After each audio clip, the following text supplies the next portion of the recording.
जी sir. सबसे पहले तो आप सब लोगों का बहुत बहुत शुक्रिया कि आज आपने हमें टाइम दिया। आज का जो विषय है हमारा बहुत इंपॉर्टेंट विषय है कि भाई इलेक्ट्रिसिटी डिपार्टमेंट जो हमारा जम्मू कश्मीर का है, JKPDCL। 15 दिन पहले आप सब लोगों ने न्यूज़ भी चलाई थी, देखा होगा कि अभी 15 दिन पहले इन्होंने हमारे जो तारीफ थे वो बढ़ा दिए गए 10% करके इन्होंने किया। तो वो टोटल में अगर आप पैसे की कंडीशन में समझें तो वो चीज़ इस तरीके से है कि जो नॉर्मल एक घर का बिल जो 360 रुपये आता था फिक्स उनको महीने का, तो वो हो गया है 460। वो 460 रुपये हो गया। अब वो 460 रुपये महीने का बिल तो आ रहा है, साथ में 25 तारीख को 24/11 को एक ये ऑर्डर निकलता है इनका। ये ऑर्डर नंबर है और ये डिटेल है इनकी सारी, जिसमें इन्होंने निकाला कटेलमेंट, और 24 घंटे में 8 घंटे की कटेलमेंट। मेरी आपके माध्यम से इनसे ये जानना है कि भाई अगर 8 घंटे की कटेलमेंट होती है तो अगर इसका हम टोटल करें तो 30 दिन में 10 दिन चले जाते हैं हमारे। तो क्या ये जो डिपार्टमेंट है, इलेक्ट्रिसिटी डिपार्टमेंट है जो हमारा JPDCL, वो 10 दिन की राहत हम कंज्यूमर को दे रहा है कि नहीं दे रहा है? एक चीज मेरे को ये पूछनी है। 8 घंटे कटेलमेंट का मतलब है कि 30 दिन इलेक्ट्रिसिटी आपकी चलती है तो 10 दिन आपकी कटेलमेंट होगी, 10 दिन आपको नहीं बिजली मिली। एक बात रही। मैं 2 दिन के टूर पे था सब डिवीजन मेंढर में। वो हमारा सब डिवीजन है, वहां पर 3-4 तहसीलें हैं, उसके साथ में कंस्टिट्यूंसी है मेंढर की। वहां पर क्या परेशानी है कि ये कटेलमेंट की तो डिटेल तो जो जा रखी है ये तो गई है। ये कटेलमेंट डिटेल दे रखी है कि इसी एरिया के अंदर इतने बजे से इतने बजे तक लाइट ऑफ रहेगी। इसके अलावा वहां पर क्या हो रहा है कि भाई हर दूसरे दिन एक एक फीडर पे, आप मैं फीडर के नाम कुछ बता दूंगा आपके द्वारा यहाँ से, कि जैसे नाड़ का फीडर है हमारा, संगोट का है, कालापन है, गुरसाई है, फामड़ा नाड़ है, उछाद है, हरनी गुलता है। उसके बाद सेकंड फेज में इनका है सखी मैदान, सलवा, नका मजेड़ी, हरनी, बाड़ा दुनिया और कांगड़ा। इन फेसेस के अंदर क्या किया उन्होंने, जैसे कि एग्जांपल के तौर पे मैं आपको बताऊं कि नाड़ के अंदर अगर एक दिन उन्होंने फॉल्ट का बहाना रख के 24 घंटे लाइट बंद रखी, तो अगले दिन ये संजोट चले जाएंगे। अगले दिन नाड़ में चल जाएगी और संजोट में फिर 24 घंटे के लिए इन्होंने वो कर दिया होगा। इस तरीके से करके हमारा अगर ओवरऑल देखें सब डिवीजन मेंढर के अंदर, तो हमारी जो वहां पर बिजली आ रही है वो आ रही है कुल मिला के 2 से 4 घंटे। तो 30 दिन का हम किराया फिक्स पे कर रहे हैं 460 रुपये। इन्होंने रेंट बढ़ा दिया, वो कर दिया जो चीजें नहीं करनी चाहिए थी। तो मेरा आपके माध्यम से जम्मू कश्मीर के एडमिनिस्ट्रेशन से, JPDCL से, इनके चीफ इंजीनियर साहब से जिनका ये सिग्नेचर है, ये chief engineer distribution JPDCL Jammu, आपके माध्यम से मैं ये पूछना चाहता हूँ कि क्या आप खिताए पीर पंजाल और खिताए चनाब के लोगों को इंसान भी समझते हो या नहीं समझते हो? एक बात। अब इनसे नुकसान हमारा क्या हो रहा है, इसके अंदर एक चीज बड़ी हैरानगी वाली मैंने एक वो पढ़ा है, ये मैंने हाईलाइट करके रखा हुआ है, जो इनका ऑर्डर है उस ऑर्डर के अंदर ये सारा के इस तरीके से इसको एग्जीक्यूट किया जाए। उसके बाद ये लिखते हैं that power supply is not hampered through any essential feeder during such curtailment. जबकि हमारे 13 फीडर हैं, सबके अंदर यही हाल है। तो वो कौन सा फीडर है जो इतना इंपॉर्टेंट फीडर है इनका, वो किसी फीडर के अंदर किसी लीडर का घर आ रहा है, वहां पर कोई बड़ा जो कोई ऑफिसर रह रहा है, या कौन सा वो इंपॉर्टेंट है? अगर वो इंपॉर्टेंट था, क्या ये जम्मू कश्मीर के बाकी के लोग इंपॉर्टेंट हैं गवर्नमेंट के लिए या नहीं है?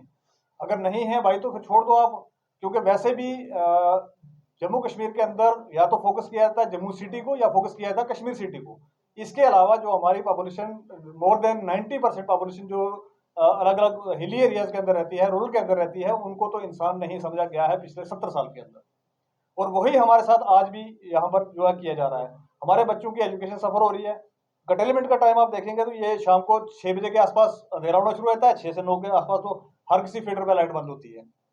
अब मैं ये पूछना चाहता हूँ आपके माध्यम से, जो बच्चा पढ़ने वाला है वो 6 से 9 तक या 10 बजे तक या 11 बजे तक रात को इंतजार करेगा, पावर सप्लाई आएगी तो फिर वो पढ़ेगा।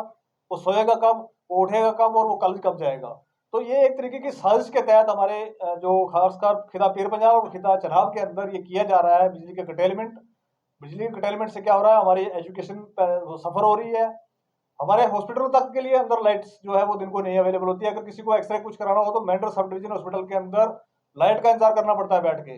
अगर ये 2 फोटो कापियां मेरे को कल निकालनी थी सब डिवीजन मेंढर के अंदर, तो 2 फोटो कापी के लिए मेरे को 3 घंटे का वेट करना पड़ा कि 3 घंटे के बाद पावर सप्लाई आएगी तो हम फुटसेंट निकाल सकते हैं। इस तरीके की जो हमारे साथ एक नेग्लिजेंस जो है government of Jammu and Kashmir की तरफ से, LG एडमिनिस्ट्रेशन की तरफ से हमारे ऊपर की जा रही है, तो हम तंग आ चुके हैं। बहुत बर्दाश्त कर लिया, अब और बर्दाश्त नहीं करेंगे।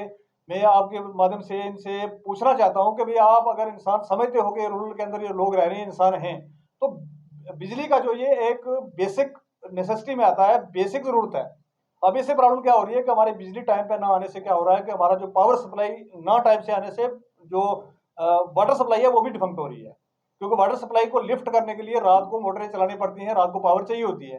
तो उनसे मैंने जब बात की कि भाई ये पावर आपकी इतने दिन से पानी नहीं आ रहा, सप्लाई नहीं आ रही, उन्होंने कहा जी लाइट नहीं रुक रही है, तो जिसके कारण से हम पानी अपलिफ्ट नहीं कर पा रहे हैं। जब पानी अपलिफ्ट नहीं होगा तो सप्लाई नहीं आएगी।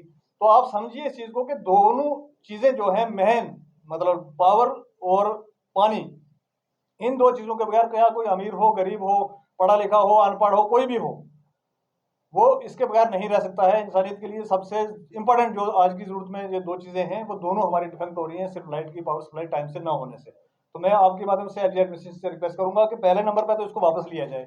ये जो फ्रॉड बनाया है उनके 8-8 घंटे का कटेलमेंट, इसको वापस लिया जाए इमीडिएट, क्योंकि पावर सप्लाई जो हमारे जम्मू कश्मीर खुद की पावर जनरेट करता है उसको आप बाहर सेल आउट करते हो और यहाँ के लोगों को इंसान नहीं समझते हो। ये बहुत बड़ी दुर्भाग्य है हमारा और बहुत बड़ी शर्म की बात है कि हमारी पावर सप्लाई लेके, मैं पूछना चाहता हूँ एलजी एडमिनिस्ट्रेशन से कि वो कौन लोग हैं, किन के सरों पे सींग लगे हुए हैं बाहर, जिनके लिए यहाँ से सप्लाई करके बाहर दी जाती है और उनको 24 घंटे लाइट मिलती है, और जम्मू कश्मीर के लोगों को जिनकी लाइट खुद की है उनको इंसान नहीं समझा जा रहा है। और खासकर खिताबी पंजाल के अंदर ये बुरी हालत है इस टाइम पे। हमारे बच्चे जो है वो दरबदर हैं, पढ़ने वाले बच्चे, आगे एग्जाम आ रहे हैं, सर्दियों का सीजन है। तो वहां पर लोग कर क्या रहे हैं, वहां पर लोगों ने गीजर नहीं लगा रखे हैं, वहां पर कुछ और नहीं लगा रखा है, गरीब लोग हैं। एक एक लाइट का बल्ब चाहिए जिसकी रोशनी में वो बैठ के खाना खा सकें, वो कोई इबादत कर सकें, वो कोई स्कूल का कुछ पढ़ाई कर सकें। तो वो सारी चीजें जो डिफेक्ट की हुई हैं, आप लोगों का मैं बहुत बहुत शुक्रगुजार हूँ कि आपने टाइम निकाला। और इसी के साथ मैं आपकी वसादत से ही एक बार दोबारा से मैं कहना चाहता हूँ कि अगर अगले 10-15 दिन के अंदर इसको रोल बैक नहीं किया गया और इसके ऊपर कोई एक्शन नहीं किया गया, जहां जहां पर ये फीडर्स का बहाना बनाया जाता है कि भी फीडर चला नहीं, इसमें ये आ गया, बिल्कुल सफेद धूप वाला मौसम है आजकल, आगे सर्दी आने वाली है, बरसात भी आएगी, बर्फ भी गिरेगी। अगर इस टाइम पे इनकी लाइनें जो है वो डिफंक्ट है, जब बरसात होगी, जब बर्फबारी होगी, तो तब लाइनों का क्या हाल होगा, इस पर देखा जाए। आपकी वसादत से मैं इनसे रिक्वेस्ट करूंगा अगले 15 दिन के अंदर इसका कोई ना कोई हल निकालें, नहीं तो हम जितने भी पावर स्टेशन हैं उन पावर स्टेशन का घेराव करेंगे और उनके अंदर बैठेंगे। ये जितने भी हमारे बाड़ा दुनिया और जितने फीडर्स हैं, इन फीडर्स के सामने मैं लोगों को लेकर बैठूंगा। उसमें फिर गवर्नमेंट जो हमारे पास वो ना कहेगी जी देखिए आप ये लॉ एंड ऑर्डर की प्रॉब्लम आ गई है यहाँ पर। बहुत बहुत शुक्रिया।